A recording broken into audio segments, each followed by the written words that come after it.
Facebook market প্লেসে রিলিস্ট আইটেমটা হচ্ছে মানে মনে করো কোনো প্রোডাক্ট তুমি 1 বছর হতে পারে, 5 মাস, 6 মাস, যতদিনের মধ্যে হোক প্রোডাক্টটা অলরেডি আপলোড করে দিয়েছো ফেসবুকে, ঠিক আছে? আপলোড করে দিয়েছো, তারপর প্রোডাক্টটা পাবলিশ হয়ে গেছে, মানে যারা ভিউয়ার আছে তারা সব দেখতে পাচ্ছে।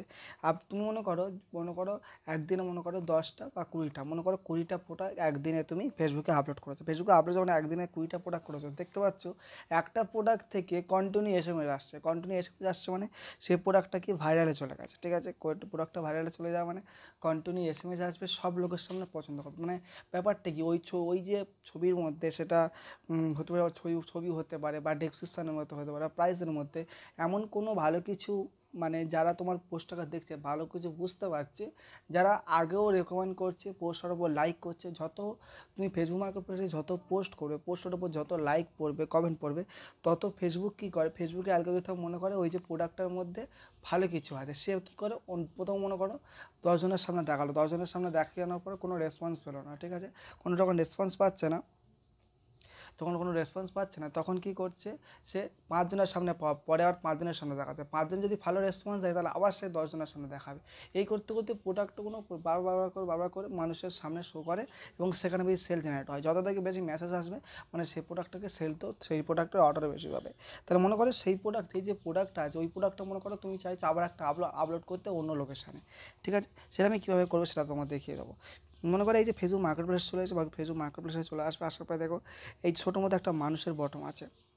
মানুষের বটমে যখন ক্লিক করবে, ক্লিক করার পর এখানে তুমি যত লিস্টিং করেছো এখানে সব কিছু শো হয়ে যাবে, ঠিক আছে? এখানে দেখতে পাচ্ছ এই যে এখানে ইয়োর লিস্টিংয়ে যত লিস্টিং করেছে এখানে শো হয়ে যাবে, ঠিক আছে? এক এক করে লিস্টিংগুলো এখানে শো হয়ে যাবে। তোমার লিস্টিং শো হবে। মনে করো এখান থেকে এমন কোনো প্রোডাক্ট আছে, মানে তুমি মনে করো সেটা অনেক আপলোড এসছে এবং অনেক 5 থেকে 6টা হতে পারে বা অনেকগুলো তোমার অর্ডার এসছে। যখন অনেকগুলো অর্ডার এসছে, তুমি কি চাইছো ওই যে ফেসবুক মার্কেট প্লেসে যে পোস্টটা আবার করে রিলিস্ট করতে চাইছো, মানে আবার করে নতুন করে জিনিসটা পোস্ট করতে চাই। নতুন করে পোস্ট করতে হলে কী হবে, তোমার নতুন করে ছবি আপলোড করতে হবে, ডেসক্রিপশন আপলোড করতে হবে, ইমেজ আপলোড করতে হবে, যা সব কিছু A to Z আপলোড করতে হবে। কিন্তু এখান থেকে যে পোস্টটা অলরেডি একবার আপলোড আছে, তুমি চাইছো ওই পোস্টটা অন্য লোকেশানে আবার আপলোড করবো, তাহলে ওখান থেকে তুমি শেয়ার করতে পারো। এখানে দেখো রিলিস্ট আইটেম বলে একটা অপশন আসছে, ঠিক আছে? রিলিস্ট আইটেমে যখন ক্লিক করবো, ক্লিক করার পর ঠিক এমন একটা ইন্টারফেস তোমার সামনে শো হবে। এবার দেখো এই যে প্রোডাক্টগুলো আপলোড হয়ে আছে, মনে করো স্পেসিফিক, মনে করো যে কোনো একটা প্রোডাক্টে তোমার ভালো রেজাল্ট এসছে, ঠিক আছে? মনে করো এই যে প্রোডাক্টটা আছে, এই যে প্রোডাক্ট এটা মনে করো তোমার ভালো রেজাল্ট হয়েছে, তাহলে তুমি এখানে সিম্পল কী করে দেবে, রিলিস্ট করে দেবে।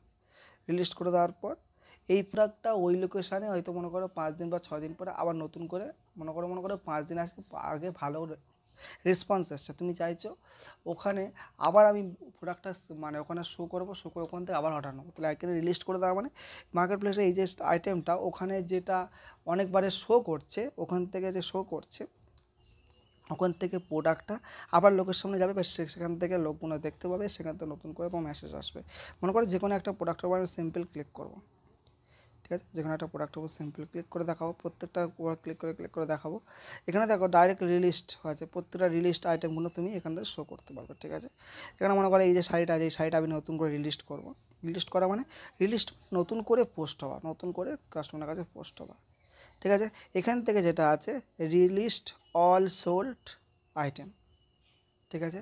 যখন আমরা সোল্ড আইটেম মানে বিক্রির যে আইটেমগুলো আমি নতুন করে সব রিলিস্ট করতে চাইছি, আবার নতুন লোকেশানে পোস্ট হয়, তখন তুমি এখান থেকেও রিলিস্ট করতে পারবে। এখান থেকে রিলিস্ট করে দেওয়া মানে যত আইটেম তোমার আছে অলরেডি A to Z সব আইটেমগুলো পোস্ট হয়ে যাবে। তাহলে এখানে সুবিধাটা কী হবে, মনে করো ঠিক এইরকম, মনে করো অনেক সময় কী আমরা ঠিক টাইম পাই না যে ফেসবুকে পোস্ট করবো, সেই টাইমটুকু আমরা পাই না। তাহলে এখান থেকে কী করতে পারি, রিলিস্টের মাধ্যমে ওই যে প্রোডাক্টগুলো ভালো রেসপন্স আসছে ওটা যদি অন্য লোকেশানে আমরা পোস্ট করে দিতে পারি, সেখান থেকে আমরা রেসপন্স পেয়ে যাচ্ছি, রেসপন্সের উত্তর দিতে পারবো এবং সেখান থেকে অর্ডারও ভালো পেতে পারবো, ঠিক আছে? এই যে রিলিস্ট আইটেমটা এটা এত দেরি হচ্ছে কেন, এটা আমার অনেক পোস্ট আছে 2 থেকে 3 বছর যেটা আছে পোস্ট করে এসেছি, সেগুলো সব আইটেমগুলো রিলিস্ট হবে, সেই জন্য এটা দেরি হচ্ছে।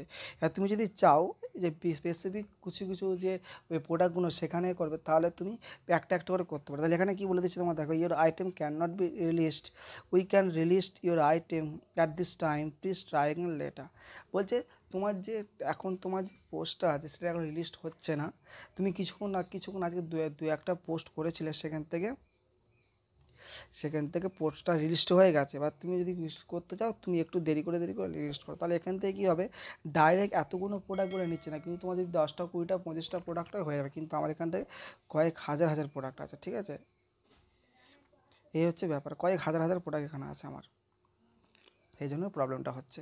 এ হচ্ছে ব্যাপার। রিলিস্ট সম্পর্কে যদি কোনো কোনো প্রশ্ন থাকে অবশ্যই নিচে কমেন্ট করে জানাও, তাহলে উত্তর দেওয়ার চেষ্টা করবো। Thank you so much watching this video. জয় হিন্দ।